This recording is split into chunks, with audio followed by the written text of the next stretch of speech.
안녕하세요. 더 나은 삶입니다. 2008년 금융위기 이후 지난 10년간 경제는 별다른 위기 없이 계속 성장해왔습니다. 경제 위기를 극복하는 과정에서 사용된 통화정책인 저금리와 양적 완화는 시장의 자금을 충분하게 하면서 시장과 경제를 꾸준하게 상승하게 하였죠. 그리고 2019년 11월 미국 주식시장은 역사상 최고가를 찍지요. 그런 상황에서 경제는 어려운 상황에 직면했다면서 금리를 계속 낮춰야 한다는 분위기가 형성되고 위기감이 대두되고 있습니다. 자유무역보다 자국 우선주의가 판치고 이미 시작된 고령화 문제, 그리고 미국과 중국의 힘싸움과 같은 지정학적 위기는 구조적인 문제들이기에 장기적인 관점에서 비관론이 커져가고 있는데요. 구조적으로 경제가 불확실하니 경제 활성화를 위한 설비 투자 및 채용보다는 투자를 위한 자산 시장으로 흘렀고 가격을 상승시키고 있습니다. 이렇게 자산 가격이 오랜 기간 오르고 그리고 급격하게 상승할 무렵에는 어김없이 버블이 아닌가라는 의심이 시작됩니다. 물론 버블이 터지는 시기를 정확하게 맞출 순 없습니다만 버블은 인류 역사상 늘 반복되었고 비슷한 패턴으로 발생했음에 경각심을 가질 필요는 있겠죠. 국내 이코노미스트 김한진, 김일구, 김동환이 쓴 책 빅히트에서는 버블은 탄탄한 스토리, 풍부한 유동성, 그리고 마음속의 탐욕에서 나타난다고 말하는데요. 지난 10년간 글로벌 자산 시장을 이끌어온 재료는 세계 경기 호황이라는 기본 스토리, 세계 중앙은행이 풀어낸 막대한 돈들, 그리고 높은 수익률을 내야 한다는 지나친 눈높이였습니다. 이들이 맞물려 세계 자산시장 곳곳에 과도한 움직임이 포착되고 있다고 합니다. 그럼 어느 분야가 버블이 가득한지 알아보겠습니다. 첫 번째 거품 논란은 글로벌 증시입니다. 미국 S&P 500과 나스닥의 퍼는 각각 18배와 24배이고 PBR은 3.2배, 4.5배인 상황입니다. 퍼의 경우 주가 수익 비율을 말하는데 분자의 주가, 분모의 주당 순이익을 대입하여 계산합니다. 쉽게 말해 현재의 이익으로 기업 가치가 되려면 몇 년이 걸리는지 생각하면 됩니다. 퍼가 10배라고 할 때 연 1억 원을 버는 호떡집의 가치는 10억 원이 됩니다. 그리고 PBR은 주가 순자산 비율인데요. 분자의 주가, 분모의 주당 순자산 잠복가액을 대입하여 계산합니다. 자산가치 대비 시가총액의 비율을 나타내지요. PBR이 2배라 하면 1억 원을 투자해서 만든 호떡집의 현재 기업 가치는 2억 원이 된다는 의미입니다. 어쨌든 미국 주식은 연일 최고점에 이르렀지만 그만큼 이익이 받쳐주기 때문에 현재 주가가 버블이라고 단정하기에는 어렵다고 말합니다. 그러나 지난 10년 평균의 이익 대비 현재의 주가 수준이 어느 정도 되는지를 파악하는 로버트 실러 교수의 경기조정 주가지수 비율을 살펴보면 2019년 8월 말 기준 29.3배로 2000년 IT 버블 당시보다는 낮지만 1929년 대공황 직전과는 비슷한 수준이라고 말합니다. 결론적으로 미국 증시는 현재 단기적인 이익 기준으로는 적정하나 장기 평균 이익으로는 고평가되었다고 보는 것이죠. 두 번째 거품 논란은 최근 미국과 유럽을 중심으로 팽창해온 신용 파생상품 시장입니다. 지난 2008년 금융위기가 주택담보대출을 묶어서 만든 CDO가 문제가 되어 발생했다면 최근에는 신용도가 낮은 기업들에 제공한 대출 채권을 묶어 이를 담보로 발행한 CLO가 위험 신호를 보이고 있습니다. 이는 장기간 금리가 낮은 상황에서 기관 투자자들이 좀 더 높은 수익을 원하기 때문에 만들어진 파생상품인데요. 부실한 회사의 회사채에 투자하게 된다면 해당 기업의 재무 상태를 확인해야 하는데 쓰레기 같은 재무 상태표를 보게 되면 투자를 할 수 없습니다. 그래서 이런 부실한 회사들의 회사채를 한데 모아 새로운 상품을 만든 것이죠. 그렇게 개별 회사의 신용 위험이 분산되기도 하고 투자자 입장에서는 개별 회사에 대한 재무제표를 볼 필요도 없이 투자를 할 수 있게 됩니다. 신용도가 낮은 채권들이기 때문에 수익률은 크지만 부실함이 직접 드러나지 않으니 선호될 수밖에 없지요. 2008년 말 미국에서만 1.3조 달러가 드러났고 이는 2007년 금융위기 직전보다 2.1배 증가한 수치라고 하는데요. 본격적인 경기 둔화기에 위험성이 높은 분야로 주목됩니다. 세 번째 거품 논란은 일부 국제도시들의 집값입니다. 과거 크고 작은 금융위기의 3분의 2는 주택버블 붕괴와 맞물렸습니다. UBS는 2018년 보고서에서 주택가격 거품 가능성이 가장 높은 도시를 홍콩으로 꼽았고 뮌헨, 토론토, 밴쿠버, 암스테르담, 런던 등도 집값 거품 위험이 높은 도시로 지목했습니다. PIR 지수는 주택 가격을 가구당 연소득과 비교한 지수인데요. 숙련된 노동자가 도심 부근 18평 아파트를 구매하기 위해 일해야 하는 연수를 의미합니다. 예를 들어 과거에는 8년 일하면 집을 샀는데 이제는 14년 일해야 집을 살 수 있다는 의미로 집값의 상대적 가치를 보는 지표입니다.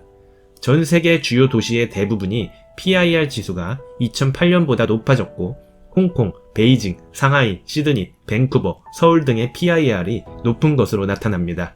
특히 중국의 집값이 심각해 보이는데요.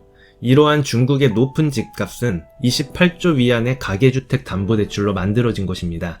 중국이 고도 성장을 유지하면 큰 문제가 없을 것이지만 중국의 성장 동력이 떨어진 지금 중국의 부동산 대출은 심각한 문제를 일으킬 수 있습니다.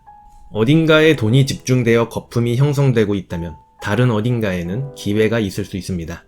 책 빅히트에서는 2020년 세계 경기가 그다지 낙관적이지 않으며 중요한 시기라고 말하며 이런 시대적, 거시적 환경 하에서 투자자들이 꼭 기억해야 할 대응 전략 5가지를 소개합니다. 첫 번째는 세계 경기의 감속입니다. 세계 경제 성장률은 2017년을 고점으로 확연히 낮아지고 있습니다.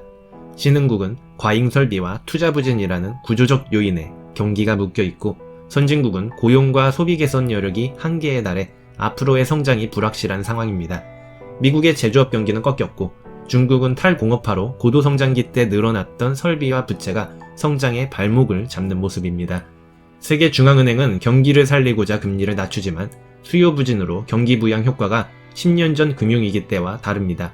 안 그래도 어려운 상황인데 미중 무역 전쟁은 세계 경기를 더욱 짓누르고 있습니다. 이는 무역 분쟁이 타결된다고 하더라도 세계 경제가 안고 있는 구조적 문제는 해결하기 어렵다는 뜻이며 전반적인 성장률은 가라앉을 것이라는 분석입니다. 두 번째는 경제의 불균형이 심화됩니다. 선진국과 신흥국의 소비 경기를 살펴보면 2010년을 기준으로 했을 때 선진국과 신흥국의 차이는 벌어져만 가고 있습니다. 또 제조업 경기 지수라고 하는 PMI 지수도 마찬가지이며 기업들의 이익도 마찬가지죠. 갈수록 선진국과 신흥국의 차이는 좁혀지지 않으며 더욱 벌어지고 있는 모습입니다. 경기가 주춤하면 수출 비중이 높은 신흥국 기업은 더 어려워질 수밖에 없으며 이러한 국면에서는 산업재, 소재, 에너지보다는 서비스나 소프트웨어 등 선진국이 이미 선점하고 있는 산업이 유리합니다. 글로벌 부채 역시 선진국에 유리합니다. 선진국은 대부분 국가부채로 구성되지만 신흥국의 부채는 가계부채나 기업부채입니다. 국가부채가 많은 선진국은 기축통화국의 지위를 유지하고 있고 누가 갚으라고 하지도 않습니다. 그만큼 부채 관리에 시간이 충분하고 대안도 있지만 민간 부채는 그렇지 않죠. 세 번째는 통화정책 기준입니다. 세계 각국의 중앙은행은 더욱 완화 정책을 펼칠 것입니다. 돈을 그동안 그렇게 풀었는데 또 푼다고 하면 의아할 수 있습니다. 그러면 돈은 휴지 조각이 되고 초인플레이션이 온다고 생각할 수 있지만 그럴 가능성은 낮아 보입니다. 통화의 유통속도가 떨어졌기 때문인데요.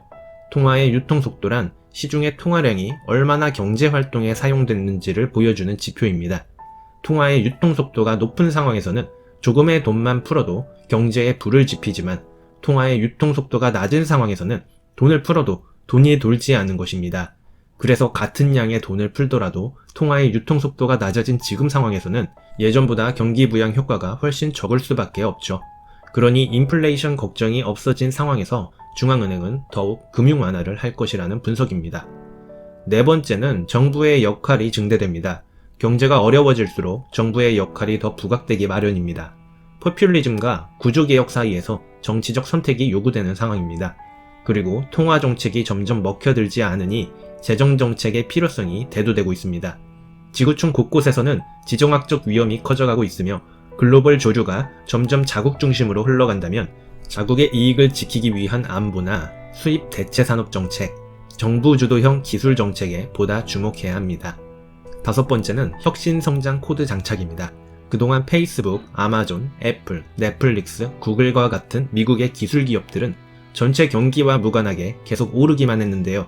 이들이 지금처럼 시장을 주도하면서 전에 없는 혁신의 아이콘으로 계속 위력을 발휘했다면 궁극적으로 미국 시장의 주도력이 흔들리지 않는다는 의미이고 제조업 중심의 중국과 한국과 같은 신흥국 경제의 반등도 그리 기대할 것이 못 된다는 결론에 도달할 수 있습니다. 그리고 자꾸 혁신하면서 기존에 없던 새로운 것, 예를 들면 AI, 자율주행차, 로봇만을 찾으려고만 하는데요. 그러나 이들로 본격적인 돈을 벌려면 아마 많은 시간이 걸릴 것입니다. 그런 방향성은 정책 이반자들이 관심있게 봐야 할 분야이고요.